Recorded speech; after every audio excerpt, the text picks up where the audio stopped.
All right, welcome to the Special Committee on Impeachment Inquiry this Tuesday morning, the 9th of April.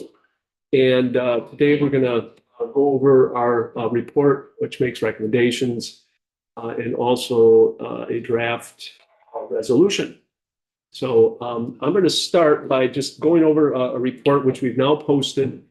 And I'm going to just kind of high level explain what the report does, and then get into a little bit more the different inquiries that we made, the different issues that we looked at, and where our conclusions are in the report. And after I do that, I'll ask for a motion to adopt the report. Is that the right language to use? Adopt the report?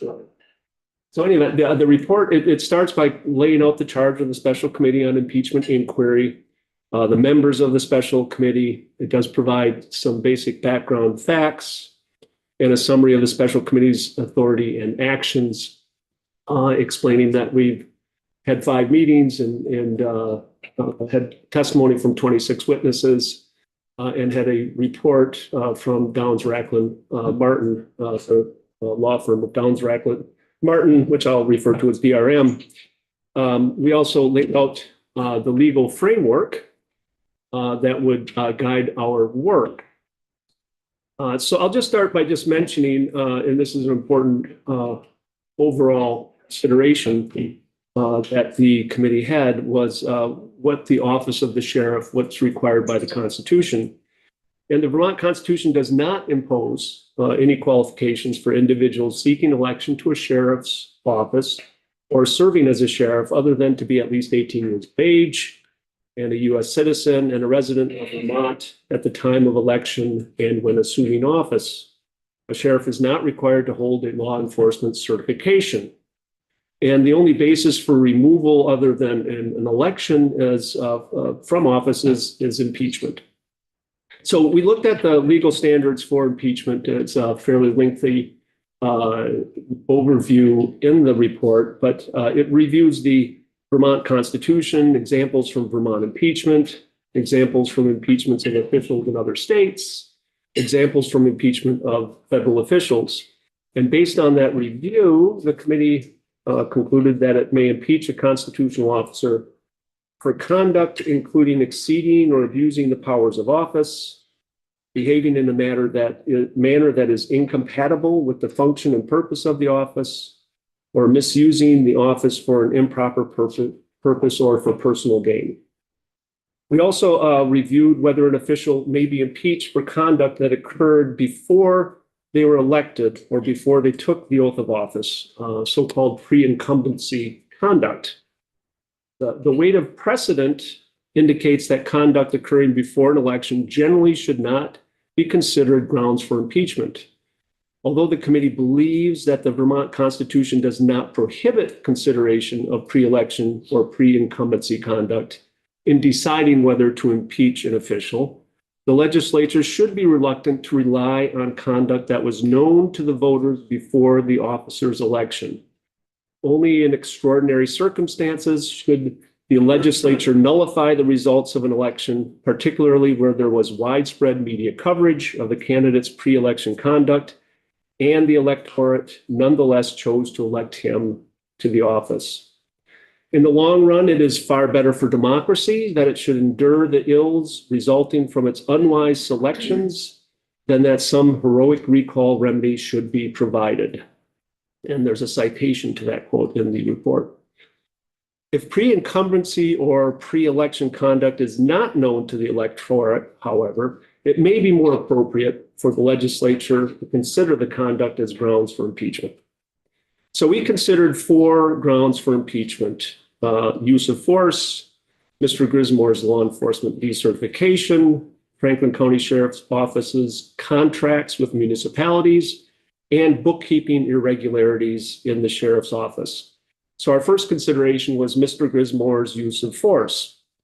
Pre-incumbency conduct, as I've mentioned, is relevant, though, to the extent it bears on the officer's pattern of conduct and shows the officer's motives and intent as they relate to their conduct while in office.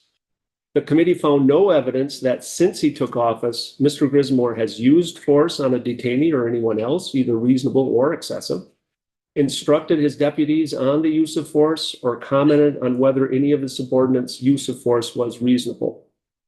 While the special committee has concluded that as a general rule, an officer should not be removed from office for pre-election conduct that the electorate knew about, we agree with the Vermont Criminal Justice Council that Mr. Grismore's use of force against Mr. Burrows was excessive.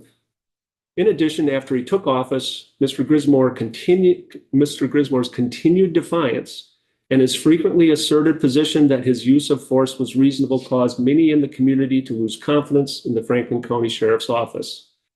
Mr. Grismore did not take responsibility for his actions, try to repair the harm done to Mr. Burrows and to the community's perception of the Sheriff's Office, or undergo counseling or additional training. Instead, he defended his actions on numerous occasions. Although this behavior is deeply concerning, it does not itself provide grounds for impeachment. Our next consideration was Mr. Grismore's law enforcement decertification. On December 6, 2023, the Vermont Criminal Justice Council found by a unanimous 16-0 vote that Mr. Grismore had engaged in unprofessional conduct through his excessive use of force in violation of the statewide policy on police use of force. By a subsequent 15-1 vote, the council imposed its highest sanction by permanently revoking Mr. Grismore's law enforcement officer certification. The special committee took testimony regarding the limitations on Mr. Grismore's ability to run the sheriff's office and serve Franklin County without a law enforcement certification.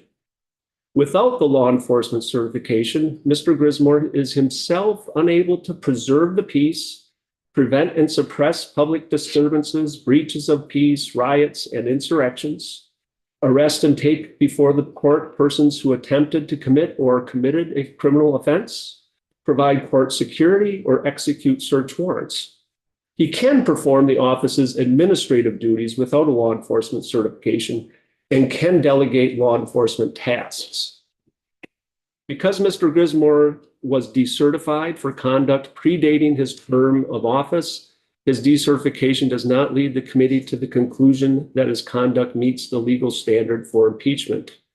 We did not conclude that he has exceeded or abused the powers of his office, behaved in a manner while in office that is incompatible with the function and purpose of the office, or misused the office for an improper purpose or personal gain. Importantly, as I mentioned before, the Vermont Constitution does not require a candidate to be a certified law enforcement officer or even to have any law enforcement training in order to be elected sheriff. The prevailing view of the courts is that a legislature cannot add qualifications for a constitutional office beyond those specified in the state's constitution. Accordingly, although the committee finds that Franklin County would be better served by a sheriff with law enforcement authority, Mr. Grismore's decertification does not provide a basis for impeachment. The committee's next consideration was the Franklin County Sheriff's Office's contracts with municipalities. Pursuant to 24 VSA Section 291A, the Franklin County Sheriff's Office may enter into contracts with towns within or outside of Franklin County to provide law enforcement services. The towns of Enosburg and Richford have ongoing contracts with the Franklin County Sheriff's Office, and both reported experiencing understaffing issues under their contracts. The committee is concerned that at the beginning of Mr. Grismore's term, he failed to communicate with municipalities, particularly Enosburg, regarding the sheriff's office's inability to fulfill the terms of its contracts. It is also concerned that the sheriff's office continues to underserve certain communities and is not fulfilling its patrol requirements for at least Enosburg and Richford. The committee, however, appreciates the difficulty in recruiting and retaining law enforcement officers in Vermont. It understands that staffing shortages has impacted the Franklin County Sheriff's Office's ability to provide contracted coverage, and municipalities are apparently being charged only for hours served as opposed to contracted hours.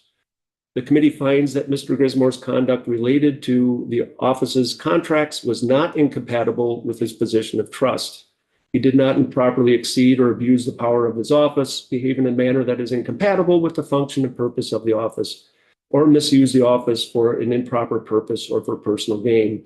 For these reasons, the committee concludes that Mr. Grismore's conduct related to municipal contracts is not grounds for impeachment. Finally, the committee considered bookkeeping irregularities at the Franklin County Sheriff's Office when Mr. Grismore was the bookkeeper. In January of 2023, the accounting firm McSoley, McCoy and Company began performing its biannual audit of the sheriff's office on behalf of the state auditor. During that process, McSoley noted two issues: the apparently high overtime rate at which Mr. Grismore had been paid as deputy sheriff, and a series of 4 Franklin County Sheriff's Office checks made out to Grismore that he personally signed and deposited when he served as bookkeeper, purportedly for retirement contributions. At the direction of the state auditor, McSoley ceased performing the audit, and the matter was referred to the Vermont State Police for investigation. On behalf of the committee, the law firm Downs Racklin Martin investigated these issues and provided a report of its findings on February 22nd, 2024. So first, we'll consider the overtime payments to Mr. Grismore. Based on its review, DRM concluded that the general approach used to calculate Mr. Grismore's overtime rates followed applicable law.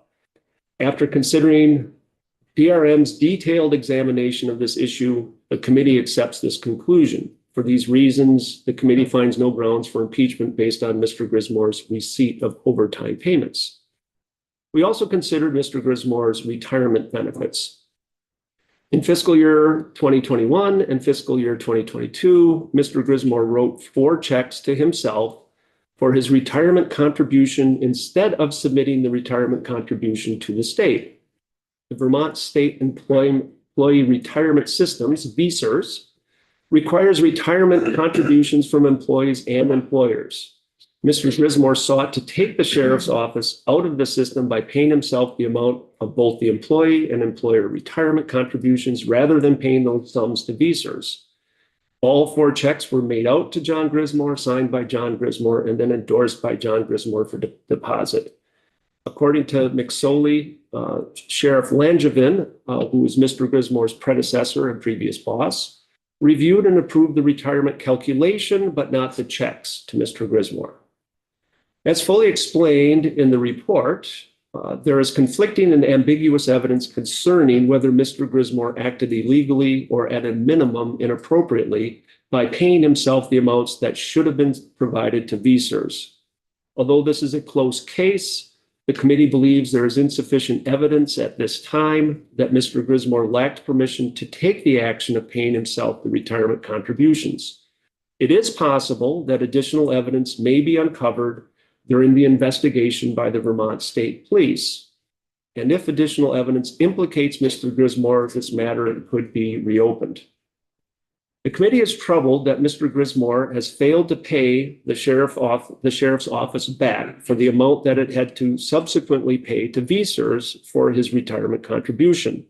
Mr. Grismore paid himself $16,550.14 for his retirement compensation between December 2021 and July 22, and the department was required to provide $20,232.02 in January 2023 to restore the unpaid contributions to Mr. Grismore's retirement account. To summarize, it's not clear from the evidence before the committee that since taking office on February 1st, 2023, Mr. Grismore improperly exceeded or abused the powers of his office, behaved in a manner that is incompatible with the function and purpose of the office, or misused the office for an improper purpose or for personal gain. Nor are the facts here sufficiently clear and compelling for the committee to base an article of impeachment on pre-incumbency conduct unknown to the electorate.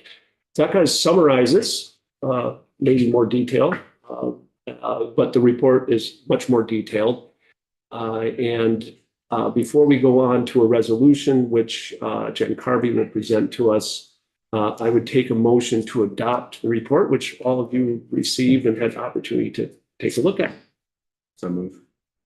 Do I need a second? I never remember if I do a second. I do not. All right, well, just in case. Here we go. All those in favor of adopting the report dated today, please say aye. Aye. And any opposed? All right, so we've adopted the report unanimously. So we'll move on to a resolution that we are going to provide. Jen, walk through that for us.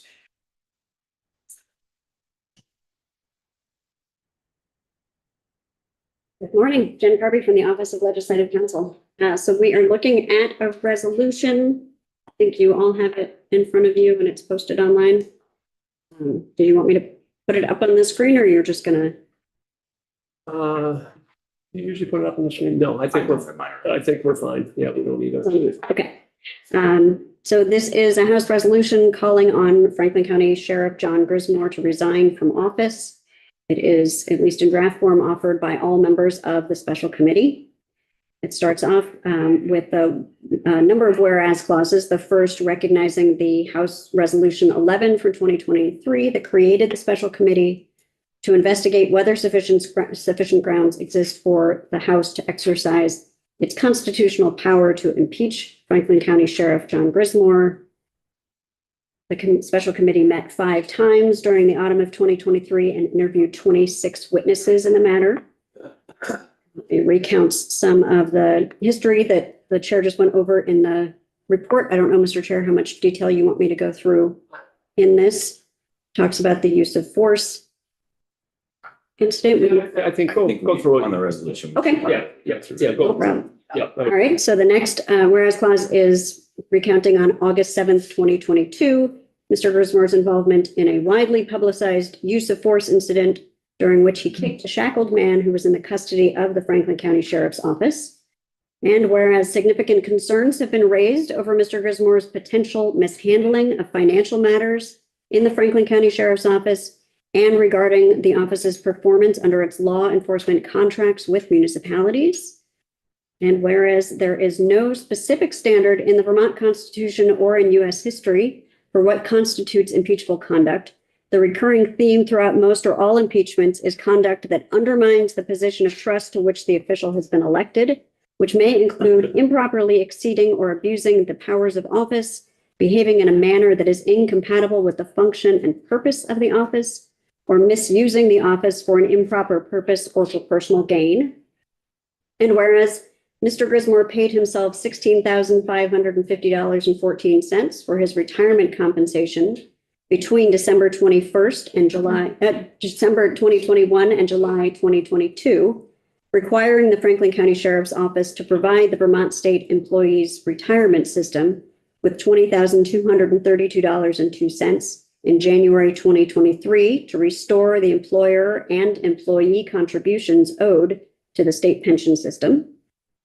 And whereas on December 6th, 2023, the Vermont Criminal Justice Council found by a unanimous 16-0 vote that Mr. Grismore had engaged in unprofessional conduct through his excessive use of force in violation of the statewide policy on police use of force, and by a subsequent 15-1 vote, imposed its highest sanction by permanently revoking Mr. Grismore's law enforcement officer certification.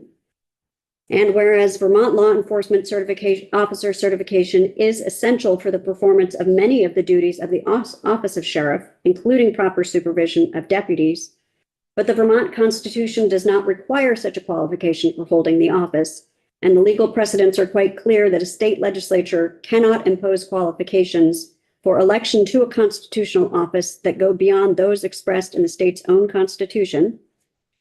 And whereas the excessive use of force incident and the inappropriate retirement payments, which are the most concerning conduct identified by the Special Committee on Impeachment Inquiry, occurred prior to the election of Mr. Grismore to the office of sheriff.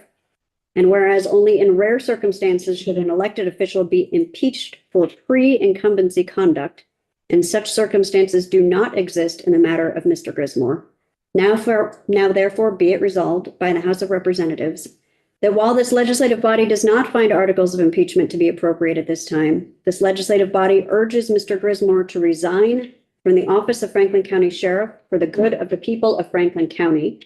And be it further resolved that this legislative body urges the Vermont Senate to adopt a proposed amendment to the Vermont Constitution authorizing the General Assembly to establish reasonable qualifications for the office of sheriff, such as holding a valid Vermont law enforcement officer certification, and be it further resolved that the clerk of the House be directed to send a copy of this resolution to John Grismore and to the Vermont State Senate. Thank you. Other questions regarding the resolution, Carol? What about that 16,000? Is it appropriate for us to add in here that we want him to pay that back to the county? And I'm not sure if the amount is 16 or if it's 20. Well, it's probably $20,232. There was two. Yeah, okay. There's Okay, two numbers yeah. cited in the report. Yeah, so the numbers that came out of the DR investigation are that while there were 4 payments made, that they calculated total the 16,000 and change, that the amount that the state employees retirement division asked the office to pay back in January of 2023, which is, months down the road, was a higher amount now. So it's really 16,550. Well, I mean, it's sort of like, do you ask him to compensate the office for what they had to pay because of the money, or do you ask him to pay back the principal? And I don't really know.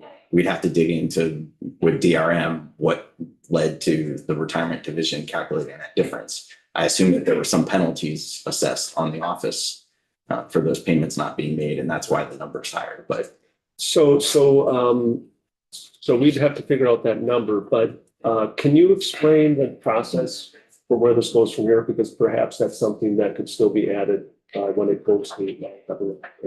yeah, so if this committee recommends this resolution, our understanding, and legislative council can probably expand on this if I make any errors in describing it, but is that this would be a resolution to be recommended by us, not as a policy committee, obviously, but as individual legislators who happen to be a member of the special committee.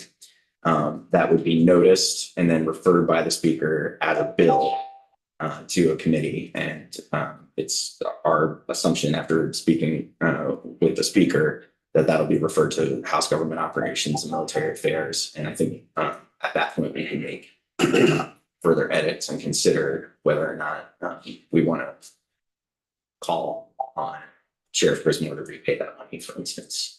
That might be a good chance for us to make those kinds of changes. If that happens, would it go to Ways and Means? No, I don't believe it would go to any other committees. Well, because my concern is this was a debit the county incurred that they should not have. Right. And so it's a loss to the people of Franklin County. So I really want to have that included somehow. I guess what I'll commit to you is if you're willing to recommend this as the draft, that I will work on language with you while we're in the committee process considering the resolution to try to address that concern, because I agree with you wholeheartedly on that. Is anybody opposed to GovOps taking that up? I think we're all fine then to do that. Okay. That'd be great. Is that okay with you, Representative Brandon? Fine. Yes, that's fine. Thank you. I shook my head, but I didn't say yes. Any other questions regarding the resolution? So I will take a motion to approve the House Resolution Draft 24-9125, Draft 1.4, time stamp 3:57 p.m. Please. I'm just a little confused if we're going to accept the draft and then it might be changed. Yeah, I mean, it's just like any kind of resolution that is essentially treated as a bill. I mean, it goes to a committee of jurisdiction. Yeah. So. At that point, So why would you accept it? Well, it's our recommendation to. Okay. Yeah, it's our record. It's just like any draft bill, essentially. Right. So I take a motion to recommend this resolution. I'll move that we recommend the resolution draft request 249125, draft 1.4. All right, all those in favor, we'll go with hands this time. Raise your hand. Nobody is opposed, so that is taken care of. So that's the business we have, but I would like to certainly thank Legislative Council, who, in addition to having however many bills they had to deal with this year, have been a great support in this effort. So thank you, Jen, and your team. Really appreciate it. Any other parting words? Go ahead. I think that I wanted to thank all of you, including you, Mr. Chair, for taking the time over the summer. A lot of hours of understanding precedents from other states, understanding the facts, meeting with attorneys, both our own counsel and DRM. A lot went into this. These were really difficult and kind of impressive conversations that we had. And I just think this committee, everyone had thoughtful things to contribute. And I really appreciate the hard work that everybody did to help on both of these issues in Franklin County since last meeting. It's been quite a journey to get to this place where we are making a recommendation. And I think that this is the right recommendation to make given the facts that we came up with. Yeah. Thank you. Thank you.